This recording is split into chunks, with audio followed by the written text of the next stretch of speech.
So I've been in deep review of my year of 2024. I've been thinking about what I'm taking into 2025. And in the very last episode, I shared with you my process for that. And so it really takes some time. It takes kind of clearing your mind, clearing your desk, and setting aside some very special time. For me, I set aside an entire day to dig in to the year and ask yourself things like what worked? What didn't work? And then what are we taking into the next year?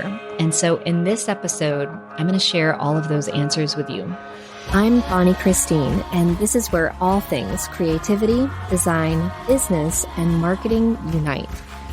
I'm a mama living in a tiny town tucked right inside the Smoky Mountains, running a multi-seven-figure business, doing the most creative and impactful work of my life.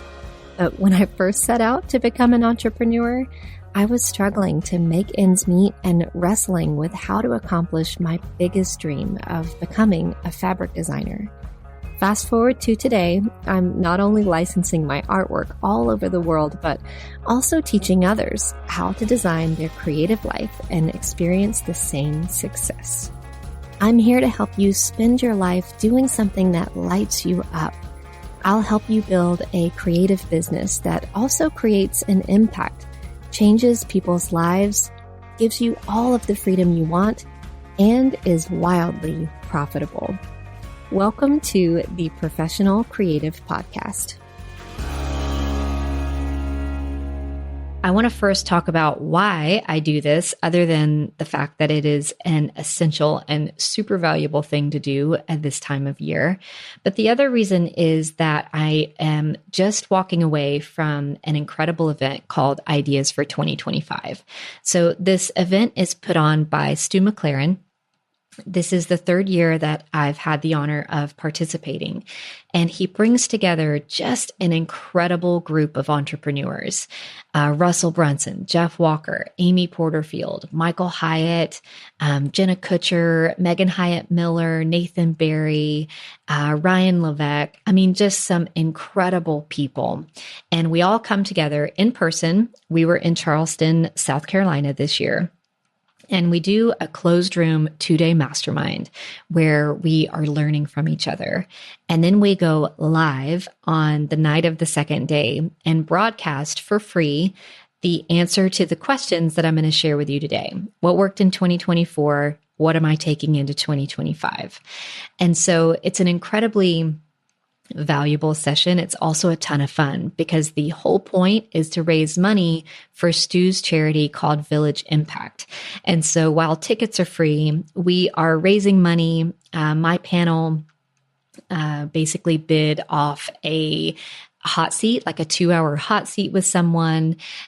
So it's just really, really fun way to both learn and also raise money for an incredible cause. All proceeds go to Village Impact. And so you may still be able to go check it out. The URL is ideasfor2025.com if you want to go take a look. Maybe there'll be a replay available for purchase, and then all of those proceeds will go to Village Impact as well. So I want to share with you kind of my takeaways from doing this process, asking myself these questions. And one of the most interesting things is that so many of our takeaways were really similar, meaning I don't think that my takeaways are completely unique to me. There were tons of overlapping takeaways from what worked this year and what people are taking into the following year, which I thought was incredibly fascinating. So when I look back at my year, and again, make sure to listen to the previous episode where I really talk about what this process looked like. How did I review the year? So when I look back, one of the best offers that we made, one of the most successful things that we did was a done for you handbook. This handbook is made into an ebook, and it's time-saving research for my students and or the entire really art licensing community.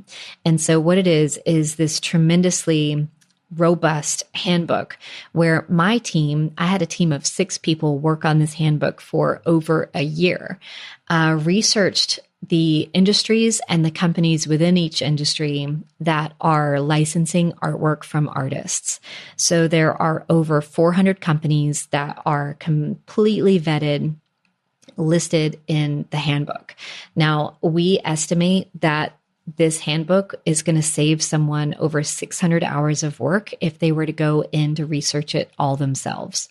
That's incredible. Now, we've had all sorts of comments and speculations like we use ChatGPT for this or something, and I'm going to set the record straight that we absolutely did not. Again, we spent over a year in research for this handbook, and it's incredibly kind of hand curated, picked, and researched, vetted licensing companies. So when I look back at that this year, it was one of our most successful campaigns. It's still available if you want to go take a look at it. It's bonniechristine.com/handbook. It's called the Ultimate Licensing Handbook. So it has generated some incredible revenue for our business. But my biggest takeaway from that is the ease of like this done for you perspective. Meaning I think across the board that our audiences collectively want time saving kind of fast track solutions to things that they are struggling with. And so the reason that we came up with this handbook is that I looked at my average customer's journey, and this is the part that has the most friction. It's right after you are completely done creating a body of work, and it's right before you're actually licensed. And you're just kind of hit with this wall of research that needs to be done. And it's not super straightforward. It's very difficult. It's very time consuming. And I really wanted to see if I could simplify it for someone. And so this handbook was born. So when you think about it in your own business, when you think about your own audience, is there a point of friction that you could simplify for someone, that you could do a done for you service or done for you research that would help kind of simplify their whole approach? That is my question to you for going into next year, and also the lens with which we're really looking at everything. How can we buy people time back, or how can we get people time back? How can we save them time is what I'm trying to say. How can we save people time? How can we help them in research? How can we fast track their success? If you're an artist or designer dreaming of seeing your work on products in the real world, like fabric and wallpaper and greeting cards, but maybe you're struggling to break into the world of licensing, listen up. The art licensing industry can feel like almost an exclusive club with gatekeepers and confusing entry points, but I've found a way to simplify everything. Imagine pouring your heart into your art only to see it gather dust. That is not what we want. Maybe you've tried posting on social media, setting up an online store, sending out emails, but it feels like shouting into the void. The art world is confusing, and breaking into licensing isn't just about talent. It's also about finding the right partners that are the right fit. Now, I've been in the same boat. I've spent tireless hours researching, compiling lists, learning how to approach companies. Then one day I had tremendous success. So after so much trial and error, I signed my first licensing deal, then another and another. Today, my artwork is licensed all over the world, and I want to help you achieve the same success. So I've taken what I consider the most difficult part, and well, I've done it for you. I've poured over a decade of experience in developing the Ultimate Licensing Handbook. This is a curated list of over 400 companies across 17 plus industries, so you don't have to. This handbook is so much more than a list. It's a comprehensive resource that is going to help you eliminate the guesswork. It includes pitch templates that get results and step-by-step guidance on how to approach companies. If you've tried compiling this information on your own, you know how time-consuming it is. It would take months. In fact, we've estimated that this handbook will save you over 463 hours of work and it gives you direct access to the companies that can take your career to the next level. So are you ready to take the next step?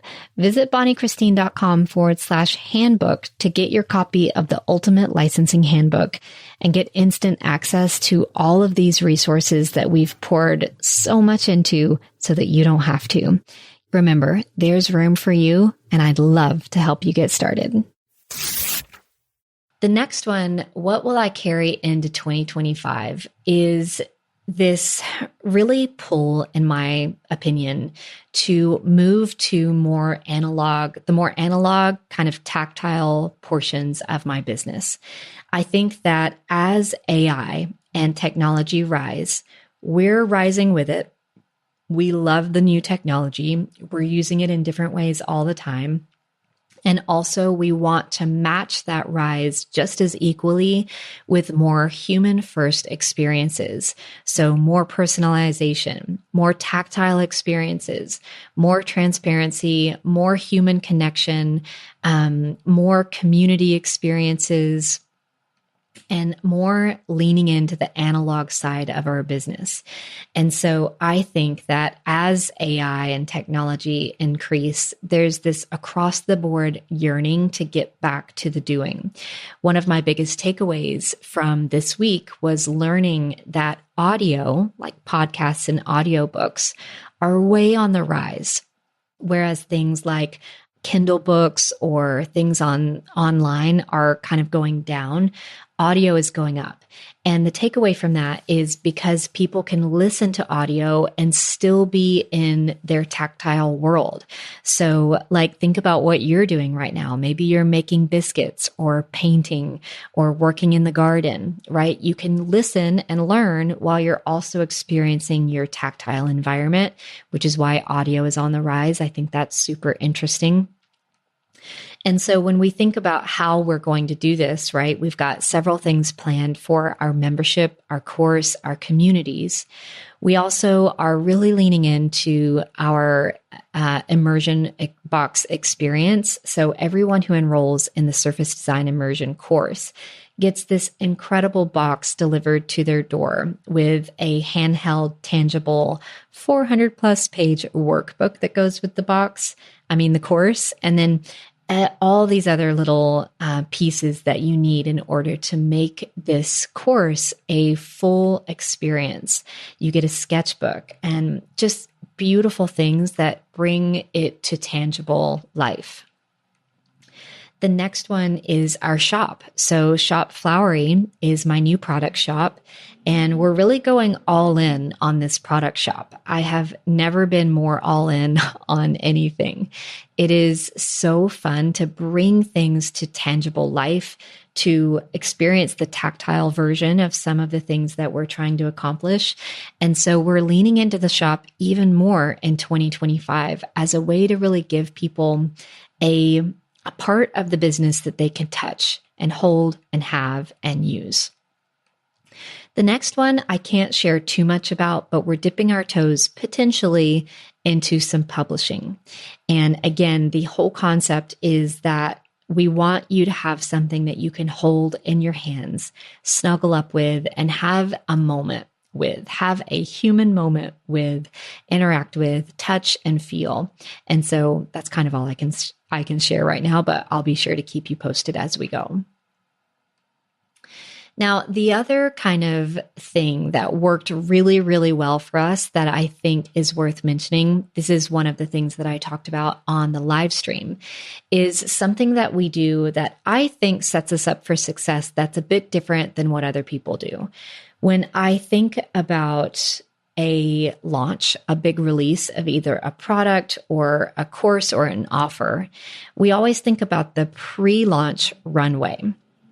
So what are we doing as we lead up to the opening day, and how are we building anticipation? Now, typically what I see is people start maybe 4 to 6 weeks out. Some people start less than that. But what we do is start 4 to 6 months out. And so what this means is that we spend the vast majority of our paid traffic 4 or 5 months before we get to opening day. Now, this is terrifying. because it is based on faith, right? Like there's no immediate return to our ad spend. It is spending today for a hopeful return in 4, 5, 6 months, but only based on whether we do our job well. If we can provide value in between now and then for the people who come on to our list to get to know us and get to learn with us.